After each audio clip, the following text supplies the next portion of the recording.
Hello everyone, how's it going, and welcome to today's Wild Rift guide. In today's guide, we're going to be taking a look at the glorious executioner Draven. Draven is a duo lane marksman. He is one of the strongest early game champions in the game because of his high damage output from his first ability, Spinning Axe. However, this does come at a cost. Every time Draven throws his Spinning Axe, he has to catch it afterwards to keep it spinning, which can sometimes be a little bit difficult.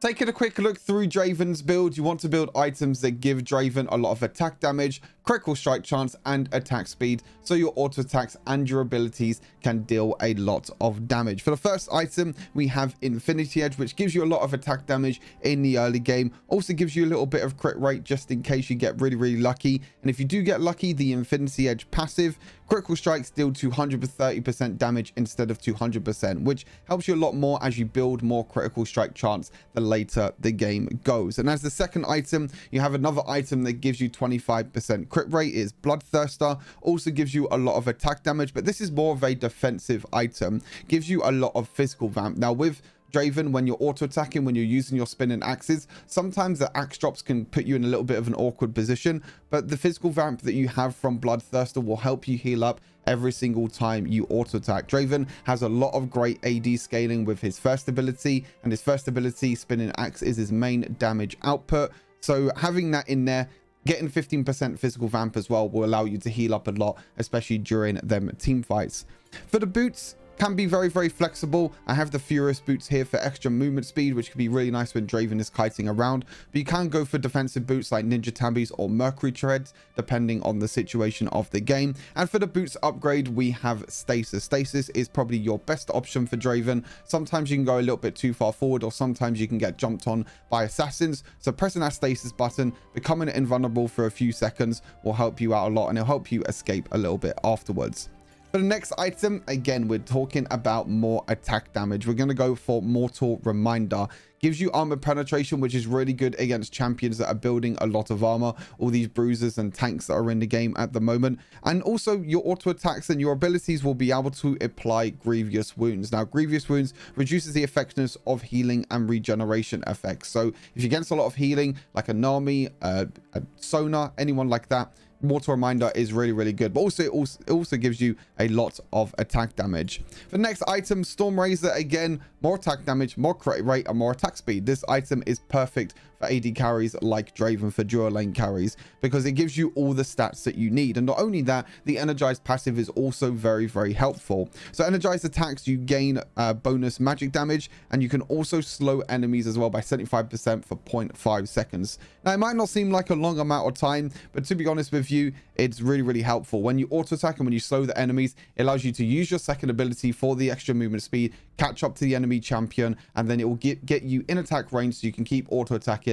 and keep using your Spinning Axe to deal a lot of damage. So a very important and very strong item for Draven. And then as your last item, you can be flexible. You can go for other items. You know, Avoid Quick Blades is really good, Static Shiv, Rapid Fire Cannon, but I like to go for Solari's Charge Blade. Now, this doesn't give you any attack damage, but to be honest, at this point in the game, you already have a lot of attack damage from your previous items. But Solari's Charge Blade gives you crit rate, so you have 100% crit chance, gives you attack speed, and also a little bit of ability haste. But the reason why we go for Solari Charge Blade is because of the Sunburst passive. Using the ability gathers Radiance for up to 10 seconds, so you can keep using your first ability to keep resetting that, or your second ability, which resets every single time you catch a Spinning Axe. And attacks that hit expend a charge and deal bonus magic damage on hits, and this bonus damage can critical strike. This is why it's really good as a last item, because you have 100% crit chance. So not only will you be able to deal with the bonus magic damage, but it will 100% crit every single time. So it gives Draven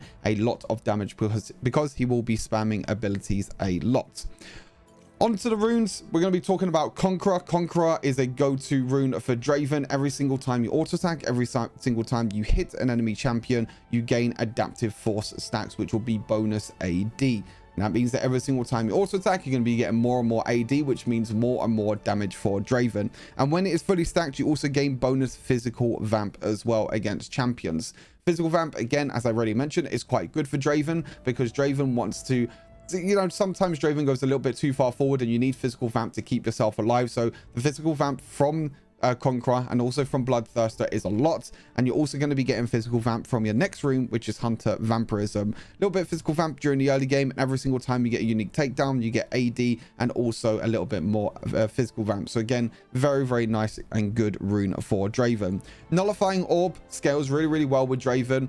Nullifying Orb scales with 50% of your bonus attack damage. Obviously, in this build, you have a lot of attack damage. So not only is Nullifying Orb extremely useful during the early game because you get a little bit of a shield, but that shield also scales well into the mid and to the late game because of all the attack damage that you're building. And then for the last rune, we have Sweet Tooth. Draven, in the early game, you want to go for them early game trades. You want to go for the early game damage. So Sweet Tooth is there to increase the Honey Fruit healing, just in case you need to go back and get a little bit of healing. But also at the same time, you get a little bit of free gold, so that also helps you out. And then for the sum of the spells, we have Flash. Flash is always a good rune that you need to take to flash forward to try and get a kill, or to flash away from safety, away from enemy champions. And then you have Exhaust, really good against bruisers or assassins that are jumping on top of you, and it will help you win a lot of 1v1 battles. So that is everything for the build. Let's head on to the abilities.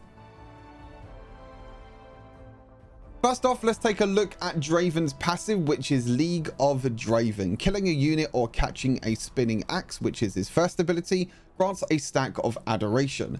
Killing champions consumes all adoration stacks and grant 80 bonus gold plus 4 per stack of adoration. And when Draven dies, half the adoration stacks are lost. This is kind of everything about Draven, really. He gains stacks of adoration as the game goes on, and if you get a kill, you get a lot of gold, and you'll be able to use that gold to get a huge advantage. But if you die, you lose half the stack. So very high risk, high reward champion. But I'll quickly show you how it works. So when I catch a spinning axe, you can see right at the bottom there's a little icon, which is basically Draven's face. That shows how many stacks of adoration I have. So you can see at the moment I have 4 stacks. I can keep getting more and more every single time I auto attack. Then when I go over and when I kill this Garen, for example, should take a few auto attacks, you can see that all my adoration stacks are basically gone, and it's all turned into bonus gold. Onto Draven's first ability, which is the spinning axe. You gain a spinning axe, causing his next attack within a few seconds to deal additional physical damage, and it's a lot of additional physical damage. As you can see, the spinning axe bounces off of targets, allowing Draven to catch and regain it, and Draven can hold up to 2 spinning axes at once. Now this is one of Draven's hardest abilities to kind of master in a way. You need to make sure that you can catch your spinning axe every single time. So when you use your first ability, you can see at the moment I don't have any spinning axes. When I auto attack, it's just normal auto attacks. When I use my first ability, you can see that one of my axe begins to spin.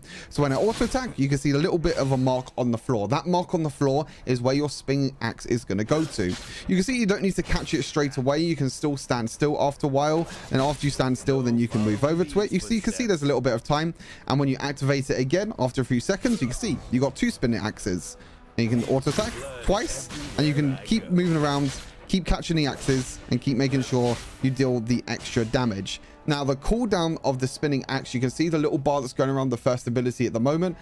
Then after that, all the spin axes are gone. So you can see that even when you activate the spinning axe, you're not going to keep it for the entire time. You're only going to keep it for that 6 seconds. So it's important to keep auto attacking. Now there's a few little tips with spinning axe I want to show you. So if you stand still with spinning axe, most of the time it will be very, very close to you. You can see that there's not really a lot of movement. Now when you auto attack with spinning axe, Draven is not able to move at all for about half a second. Now the direction that you move your left analog stick in will determine the direction of where the spinning axe is going to drop. I'll show you what I mean by that. So when I use my first ability, when I auto attack, and if I move backwards, you can see that my spinning axe will also go backwards. If I move to the right, my spinning axe will also go to the right. If I move to the left, again, it will move to the left. If I go forwards, the spinning axe will move forward, right on top of the dummy. Now this you can kind of work around with. You can use practice tool to your advantage. What you can do is you can move around the champion like this, and you can keep practicing, keep making sure that you're moving in the right direction. Again, auto attack and move away. You can then auto attack other champions as well. And you can see the direction that I'm moving is always going to be where the spinning axe is going to land. Moving on to Draven's second ability, which is Blood Rush. Draven gains attack speed and also decay and movement speed over a few seconds, and catching a spinning axe refreshes Blood Rush's cooldown. So that's the most important thing, is that most of the time you have to keep an eye on your second ability. Every single time it becomes available, you want to activate it to get the bonus movement speed constantly and to also gain that extra attack speed all the time.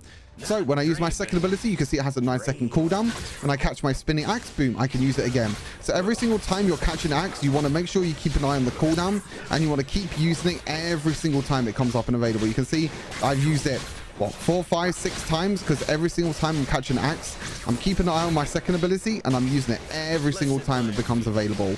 This will also help you with kiting away, moving away from champions, and also chasing towards champions, because you will get that decaying movement speed. On to Draven's third ability, we have Stand Aside. Draven throws his axes, dealing physical damage and knocking them aside, slowing them for 40% for a few seconds. Pretty self-explanatory ability. All it is, you can see the radius is very, very big, but you have to make sure that you know where to aim it. So if you aim it to the right of the target dummy, it's obviously going to be moved to the left. And if you aim it to the left of the target dummy, it's obviously going to be, the champion's going to move to the right. So making sure that you know which direction you want the enemy target dummy to go to. If you put it in the middle, then I think it's kind of like a 50-50 depending on which side you can go. But as you can see, you can knock multiple champions at the same time if you really need to, and it's really, really helpful for kiting, really helpful for chasing.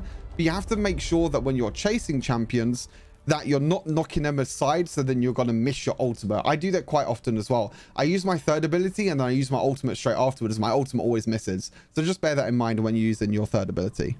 And last but by no means least, we have Draven's ultimate, which is Whirling Death. It holds 2 massive axes dealing physical damage, and the axes return to Draven when they either reach the edge of the map, where hits a champion, or upon reactivation. And Draven's ultimate deals 8% less damage as it damages targets with a minimum of 60%. And upon reversal, the reduction is reset to deal full damage. So there's 3 different ways that Draven's axes can come back to him, as it mentions. You can do it all the way to the edge of the map, and as you can see in the top left-hand corner, once it reaches the edge of the map, it comes back towards you. You can also aim it towards enemy champions or target dummies in this instance. As you can see, it goes a little bit further than where the damage of the first champion goes to, so it won't stop exactly where the champion is basically hit, or the first champion's hit. It will go a little bit further, so it can hit multiple allies. As you can see, it can comes back, or you can just reactivate it whenever you want. Now the reactivation as well is really, really cool, because it means that you can move around. And as you can see, when you move around with Draven's ultimate, you can actually kind of deter where the movement speed of Draven's ultimate goes. So you can see on the way back, the ultimate is actually going a completely different angle because you move. Now this is really important. So when you use your ultimate first, it's always going to go into a straight line. But when you use it back towards yourself, you can use like your flash example if you really want to. Maybe you want to hit a champion that's like over here, you can use your flash, and as you can see, Draven axes will basically swerve towards where Draven is. So bear that in mind when you're using ultimate, and maybe when champions are flashing away, you can use your flash as well to kind of make sure that the ultimate swerves so it always hits an enemy champion on the way back. Now let's take a quick look at the leveling order with Draven. At level 1, you always want to go for your first ability. Draven's first ability makes Draven one of the strongest early game champions in the entire game. Has really high AD ratio, and also Draven's base AD is one of the highest in the entire game. So it means that your early game damage during the laning phase is going to be extremely high. Then at level 2, you want to go for your second ability, making sure you get the extra attack speed and extra movement speed in the early game, so you can chase down enemies and do more damage, or you can even use it to get away to safety if you need to. Then for your third ability, or level 3, you want to go for your third ability, making sure you have all abilities available to you. And I don't think there's any surprise that you want to make sure you level up your first ability to the maximum first. Like I mentioned already, your first ability is one of your main damage sources with Draven. So make sure you level it up, gives it more damage, and is just really, really important. Then you actually want to go and max your second ability. Might be quite surprised because your second ability doesn't actually deal that much damage. But your second ability, when you level it up, it reduces the cost, which means you can spam it more often every single time you pick up an axe. But also you get a lot more movement speed and attack speed when you level up your second ability. And to be honest, your third ability doesn't give you that much more damage. So really nice to go for your second ability as your second upgrade. And then you want to make sure you level up your third ability, and making sure that you level up your ultimate when possible, level 5, level 10, and at level 15. But yeah, that is everything for Draven, for the guide, for the runes, and everything else. Let's head on to the gameplay. All right, onto the gameplay we go with Draven. Now, I'm gonna make a little bit of a comment before we get into this gameplay. I am not the best Draven player. I'll be totally honest with you. Draven is a very, very difficult champion to play, and I don't know why. Every single time I play Draven, it just doesn't really work too well. So this actually took me quite a long time and quite a few games to get a decent gameplay and kind of learn a few things about Draven that maybe I didn't know before, which has got why I'm going to give you, you know, the few little tips and tricks that I'm going to give you during this gameplay. But yeah, as mentioned already, Draven is a super early game champion. You need to get an advantage during laning phase. That's the most important thing with Draven. Making sure you last hit minions, you gain adoration stacks in the early game, and you need to get a kill in the early game, because that extra gold that you get is vital for Draven. Because as I mentioned already, it's really, really difficult to be able to, you know, take early game, take late game trades, play during team fights as well, because Draven has to go into such difficult positions because of his spinning axes. As you can see though, during this early game, we got Lucian's flash a little bit early on, which is really, really nice, which means we can play really, really aggressive during the lane phase, which is what we want. So Lucian stepped up a little bit too far. I just used my exhaust, used my spinning axes, and as you can see by the damage, I pretty much out-trade Lucian every single time. I only took a little bit more damage because I took damage from minions. That's one thing you have to note with Draven, is that when you're walking up or when you're auto attacking, you have to make sure you always keep your eye out for minions, because minion damage in this game is very, very high.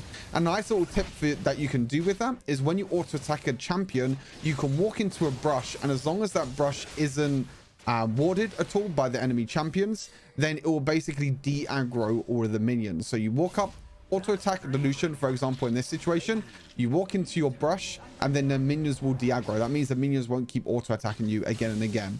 Obviously, Draven's gone back to base. Oh, not Draven, sorry, but Blitzcrank has gone back to base. Means that I have to play a little bit passive, but that's fine. You know, playing passive with Draven is also not a bad thing, but just making sure that you know when to engage, you know when to go forward, and you know when to go backwards as well at the same time, kind of makes or breaks Draven in a way, because if you die and if you lose half of your adoration stacks, that's it. The game's kind of over. I'll be totally honest with you. If you can't get an early laning phase advantage with Draven, the game's over. If you're even with gold on the enemy AD carry, if you're behind on gold on the enemy AD carry, it's impossible. It's really, really hard to come. I wouldn't say impossible. It's still possible, but it's really, really hard to come back. So that's why you can see that I'm just keep getting last hits. I keep picking up my spinning axes. As you can see, I'm already up to 60 adoration stacks, which I'll be able to get 4 gold. So you basically times it by 4 every single time, and that's how much gold you're always going to get. Nice little hook here by the Blitzcrank onto Lucian. I did get Sign of So, and I did get exhausted, and as you can see, the jungler is here. Kind of my fault in my own way, to be honest with you. We should have warded. We did have wards available to us, but we didn't ward for some reason, and that was really, really bad play. You can see I did have a ward available. I'm sure Blitzcrank also had a ward available, so it was a little bit unfortunate. Now, as you can see, my build in this game is a little bit different, and this is what I mean all the time about adapting your build. So I went for Executioner's Calling as the first item. Why did I go Executioner's Calling? Because they have Soraka. Soraka constantly heals Lucian over and over again, and if you do not go Executioner's Calling as a first item, you will never win trades. You'll never win them, because when you're auto-attacking Lucian, yes, you're going to be dealing more damage, but Soraka's going to be behind them, being able to heal up so much health over time. So again, Executioner's Calling as your first item is really, really important, especially against, you know, champions like Soraka, Nami, Sona as well. These are champions that it's really, really important to go Executioner's Calling the first item.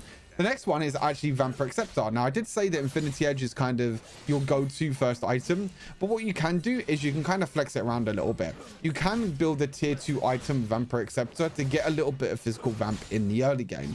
This will help you trade a lot better against enemy champions, and also helps you stay in lane a lot longer as well, because you will be getting a lot more physical vamp. And it's really, really nice. You can see here when I'm auto attacking and when I'm healing off the minions, you can see all of my health that I'm getting back. I'm getting a lot of health back from all these minions, which is really, really nice. But a great hook here by Blitzcrank. I'm able to do a lot of damage to the Soraka, and I'm able to kill her. That's another thing with the Soraka as well. You need to make sure that you focus Soraka in the lane against Lucian. Well, against the Soraka, sorry. You need to also always make sure you focus. So really, really nice hook by Blitzcrank. We focused down the Soraka. We did enough damage, and that means that Lucian has no more healing by him. That means that Lucian is just basically all by himself. I used my exhaust, and we got a nice cheeky double kill. Now, double kills, triple kills, quadra kills, pentakills are okay for Draven, but they're not the best. Look at this as well. Look. Oh, I was so close. I was so close to nearly dying there. But yeah, so I mean, double kills, triple kills, they're not that good for Draven because you don't have any adoration stacks when you get triple kills or quadra kills, unless maybe you get like a few spinning axes catches afterwards, or a few minion kills or something like that. Obviously, kills are still kills at the end of the day, so double kill is really nice, gets us back into the game as well. The Blitzcrank hook was really important there on that Soraka, making sure we kill the Soraka and then we kill the Lucian straight afterwards, and we was able to go back to base. So now you can see I have Executioner's Calling, I have Vampire Acceptor. Now I'm going for that Infinity Edge. I'm not going to get a first item before this first dragon. Normally what I would do if I wasn't against a healing champion in the dual lane, I would go Vampire Acceptor into straight up Infinity Edge. Obviously this game I'm against Soraka, so I'm like, okay, I need Executioner's Calling. If I don't get this Executioner's Calling, then I'm in a lot of trouble. You can see Soraka gets a little bit out of position here, so I use my ultimate to dive a little bit further forward, dodge the third ability of Irelia, and I'm able to kill Vi because they stepped up a little bit too far, especially the Soraka stepped up a little bit too far. I did use my flash here. Now I could have played this a little bit better. I could have used my third ability to actually stop Irelia from jumping away, but unfortunately I wasn't able to. And you can see we're getting a little bit ballsy here. I'm not gonna lie, we're getting a little bit too deep, so we have to make sure we back off. But unfortunately Irelia did survive because she used her second ability really well. As you can see, when you're chasing enemies down with your second ability, you can do a lot. Another great hook by Lucian, by Draven again. I keep getting champions names mixed up today. Really weird, but great hook by the Blitzcrank means that we're able to kill off the Vi, and now we can look towards this dragon. Now, my enemy team is going to start off this dragon. Now, this is where I would say the best thing to do here is to back off. We have a lot of gold from all the kills. I don't think it's worth doing the dragon. The jungler is dead already, but they're going to do the dragon anyway, and I think they're going to be completely fine. I don't think there's going to be anything wrong with that. So as you can see, we pick up the Infinity Edge, and then we're going to look towards the Storm Razor. So now, because you're not completing your Bloodthirster as a full item, you can go for Infinity Edge and then Storm Razor. And then after you get the two items, you then go for Mortal Reminder as your third item, and then you go for Bloodthirster. But as you can see, this wasn't the best situation for my team. I think the best bet was to actually completely back off. I'm going to try and use my ultimate here to snipe Lucian. I don't think I get him. Yeah, look at that. It's so close. I was so close to getting him there, but unfortunately I wasn't able to. But yeah, I think the best situation there was I still think I made the right call. Because I was low on health and low on mana, I needed to make sure I go back to base and spend the gold that I got. You have a lot of gold with Draven very quickly, so making sure you use that gold is really important. As you can see here, I'm using my first ability, I'm using my second ability as well, and all the movement speed and everything that I get from my second ability allows me to chase down a Soraka like that and allows me to kill him. Now Blitzcrank here is going to hit the hook as well. You can see that was one auto attack from my first ability, and I nearly basically one-shot the Lucian. And this is how scary Draven can be when you get that early game advantage. As you can see, I have enough money for Storm Razor already. I'm 6-1-1 right now. I have enough money for that Storm Razor, and that's exactly what I'm going to buy. I'm going to buy the Storm Razor, and now I'm going to look towards going for the Mortal Reminder. Now, I realized in this situation of the game, I'm pretty much against a full AD comp, except for Soraka, but Soraka doesn't really do that much damage, so I adapt my boots. I go for Ninja Tabbies because I know I need to get reduced damage from basic attacks, and I know I need that little bit of armor as well. This also means that I can probably in this game go for GA a little bit earlier. I could actually just build GA in general, to be honest with you, maybe instead of Solari Chargeblade as a last item, or even just skipping out Bloodthirster and going GA after Mortal Reminder. Honestly, doesn't seem like a bad call in this game because I'm already really far ahead. I already do a lot of damage, so my main purpose now is just to make sure I stay alive. As you can see, my minion clear and everything is also completely disgusting. I mean, at this point in the game, I have so much AD. I can play so aggressive, but at times you need to be a little bit careful. This is kind of the mistake that I make as Draven. I mean, I make mistakes. Everyone still makes mistakes.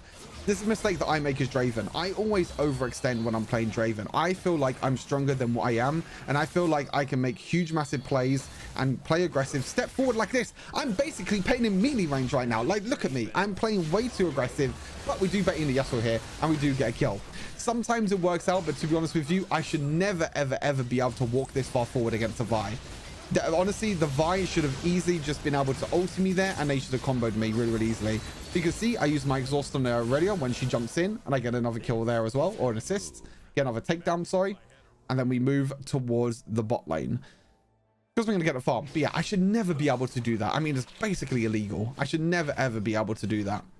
So yeah, that's the one thing about Draven. And this is the one thing with playing against Draven as well, is that you always need to focus Draven in the early game. You need to make sure you put Draven behind in the early game. If you're a jungler, if you're a mid laner, if you're playing the dual lane and you're against a Draven, focus that Draven. Make sure that Draven has the hardest time of his entire life. Make sure you do that. Because if you don't, then Draven's just going to keep getting stacks, get one kill, and that's all he needs. After one kill, he's just going to be able to deal a lot of damage. Now, I did want to go back to base here and spend all my golds. But unfortunately, the rest of my team wanted to fight, but it's completely fine. We got more kills. Can't really complain. I'm trying to save the Veigar hit, but look at my damage. I 3-shot the Vi. 3 auto attacks, and that Vi was dead from spinning axes. I'm pretty sure Veigar didn't use a single ability there. 3 auto attacks, and the Vi's dead. Absolutely disgusting. Go back to base, buy them auto reminder, and we move on. But yeah, that's the one thing with Draven. I feel like I make this mistake a lot, and this is maybe why at times I do make mistakes. I think in general, I think in Wild Rift, is that I get very overconfident at times. I feel like I can outplay everyone, you know, whether it's to do with flashing away, whether it's to do with reactions, whether it's to do with thinking that I deal enough damage to be able to 1v1 someone. I make this mistake a lot. I'll be totally honest with you. So I think for me to kind of improve in Wild Rift, I need to understand my limits. I need to understand that how strong I am at certain points during the game. I need to make sure that I understand I'm also an AD carry. See, I'm used to playing support. I still feel like I'm adapting from support, because I used to play support on PC League as well. So I still feel like I'm kind of adapting in that way. Like, I'm still used to playing support, so I'm used to being in the front line. I'm used to being the main engage for the team. So that's why I'm always standing front line most of the time. But I need to stop that. I need to play a little bit more passive. And with Legendary Q coming out, well, it'll be today when this video comes out.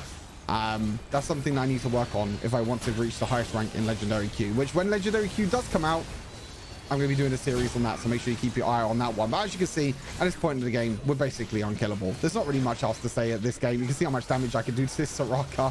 It's completely disgusting. We did get a little bit caught out by Yasuo, but as you saw, I just used my exhaust. I was able to flash away, and I was able to just deal a lot of damage. Again, that's me stepping forward. That's me getting caught by Yasuo Tornado, which should never, ever happen. I should never get caught by Yasuo Tornado. So we're going to go back here. We're going to go back. We're probably going to take this dragon. Going to take the blue buff as well. You can see how much healing I do as well, by the way. You can see that even when I don't have Bloodthirster finished, I have Vampire Acceptor. I have Hunter Vampirism. And you can see how much physical vamp I'm able to get. You can see I basically 2-shot everyone. Draven does so much stupid damage. It's disgusting. Obviously, it just depends on, you know, the state of the game. Depends how far you are ahead. This Lucian doesn't know what's about to hit him. He's about to... He thinks he's okay. But I don't think he is okay at the end of the day. Yeah, he's dead. He's completely dead. But I think I actually make a mistake here. Yeah, I kind of wrap around because I thought that yeah. Okay, so I wrapped around because I was trying to, like, cut off the Lucian to make sure Lucian lived. Again, that's me playing over aggressive. I'm like, there won't be anyone that can come and kill me on the enemy team. I could just wrap around and kill Lucian. Lo and behold, the rest of the team are there. So I do die in the end. A little bit unfortunate, but to be honest, we're that far ahead anyway that an extra death doesn't really mean too much to this game right now. But as you can see, I went for Bloodthirster as my next item. I should have really gone for GA. I feel like I could have adapted my build a lot better this game. I think instead of finishing Bloodthirster, I think I could have gone for Guardian Angel. But either way, still really, really good. Still a pretty solid performance on Draven. I feel like I definitely could have played a lot better in this game. But at the same time, you know, like I said, Draven is not one of my most played champions in the duo lane. Also not one of my most confident champions to play in duo lane. For those who've watched my videos very, very recently and watched my streams for a very, very long time, you'll know that I don't like playing Draven at all. Draven's just a champion that I just don't like playing. I don't know why, I just don't like playing Draven. It's not very fun to play. As you can see here, Yasuo's win wall is also a little bit of a cock block. I'm not going to lie to you. So Yasuo's win wall, your axes still go forward, but you basically lose your axes if you get hit by, if they get dodged by Yasuo win wall, if they get blocked by Yasuo win wall, I should say. Like, look at this. Like, I lose one of my axes because because Yasuo win wall. But as you can see, in that situation, I just one-shot the Lucian. It's Draven's damage is so disgusting. And I'm back up to full health. And it doesn't even matter. It's just absolutely bonkers what you can do with Draven. And yeah, that's sometimes why I play a little bit over aggressive, because I know how much damage Draven can do. But at the same time, look at this. 2 shots, 3 shots, 4 shots. I was basically 4 shots if she didn't use her second ability. Like, look at this. I did like 3/4 of Yasuo's health on one. I don't know. I played too aggressive and I died again. But I just wanted to show you how much damage. This is just me limit testing now. I wanted to show you how much crazy damage Lucian done. But I think this is going to be the end of the game here, if I'm not mistaken. I think this is going to be right to the end now. But you get how much damage I do. It's absolutely disgusting. Yeah, I think my team is able to finish off this game right here. But yeah, Blitzcrank played really, really well. My team also played very, very well. It was a very, very solid performance for the Dravens. Really, really nice performance. I see that Vi is just casually 1v1 in a Pantheon here. I'm pretty sure Vi wins this every single time. Oh, and she has Steric's Gauge as well. So she's definitely going to win that, yeah. That's Kraken Slayer Vi for you. Yep, that's a lot of damage. Kraken Slayer Vi with the auto attack resets, dude, does a lot of damage. And also, especially because Vi is behind as well. Wait, that's actually kind of disgusting. Vi was so far behind as well, and she was able to still kill him. I'm going to try and execute him with the ultimate. There we go. Beautiful little execute there with the ultimate, just to finish off the game. I think my team are about to finish the game as well in the base, as you can see. A nice little snipe in the end there with the ultimate finishes off the game with Draven. So yeah, as you can see, Draven, a lot of early game damage, and you need to get that advantage in the early game. I can't stress that enough, how much damage and how important it is to get that early game damage. As you can see, my damage numbers here, 38,000 damage, basically nearly 40,000 damage, which is pretty much 10,000 up from everyone else. Lucian did 21,000 and Veigar did 31,000. They were the 2 closest champions to me.